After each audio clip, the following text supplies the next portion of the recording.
Ever wondered how your device connects to the internet? It's not magic, but the workings of a protocol known as DHCP, or the Dynamic Host Configuration Protocol. This is an essential player in the world of internet connectivity. So, what does DHCP do exactly? Imagine it as the postmaster of the internet world. It assigns unique IP addresses to devices, just like a postmaster assigns unique postal codes to houses. This IP address is essential for your device to send and receive data over the internet. When you connect a device to a network, a DHCP server steps in. It hands out an IP address to your device from a pool of available addresses, and voila! Your device is ready to surf the web. This process happens behind the scenes, quickly and efficiently, making your internet browsing seamless and hassle-free. So, in a nutshell, DHCP is the unseen force that assigns your device an IP address, so you can surf the web. Now that we know what DHCP is, let's dig a bit deeper into how it operates. At its core, DHCP follows a four-step process known as DORA, which stands for Discover, Offer, Request, and Acknowledge. First, we have the Discover step.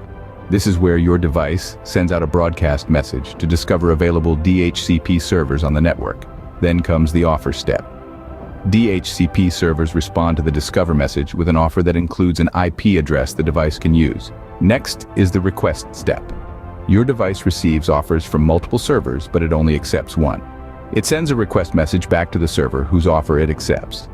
Finally, we have the Acknowledge step. The server acknowledges the request, finalizing the IP address assignment. And that, folks, is the four-step dance your device performs every time it connects to a new network. Ready to dive into the nitty-gritty details of DHCP? Let's start by exploring the concept of lease duration. In DHCP terms, a lease is the amount of time that an IP address is assigned to a device. The length of this lease can vary depending on your network settings. Short leases are typically used in networks where devices frequently connect and disconnect, ensuring that the pool of available IP addresses doesn't run out. On the flip side, longer leases are common in more stable environments where devices remain connected for extended periods. Now, what happens when a lease expires? This brings us to the DHCP renewal process. About halfway through the lease duration, a device will reach out to the DHCP server to request a lease renewal.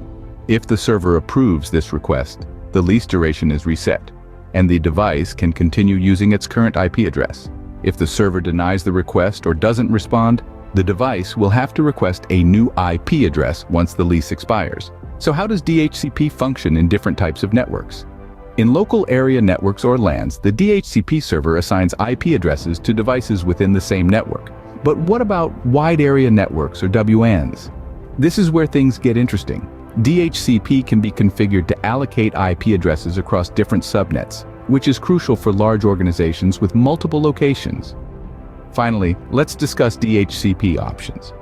These are additional network configuration parameters that a DHCP server can provide along with an IP address. For example, a DHCP server can provide the default gateway, DNS servers, and even specific routes. This means that DHCP does more than just assigning IP addresses. It can essentially configure your entire network. So as you can see, DHCP is more than just assigning IP addresses. It's a crucial part of network management. Let's recap what we've learned about DHCP. Standing for Dynamic Host Configuration Protocol, this unsung hero plays a pivotal role in your day-to-day internet connectivity. It's like your device's chatty friend at a party, introducing it to the network and making sure it's connected. Remember the four-step process DHCP employs? It's like a dance: discovery, offer, request, and acknowledgement. Your device starts by sending out a discovery message.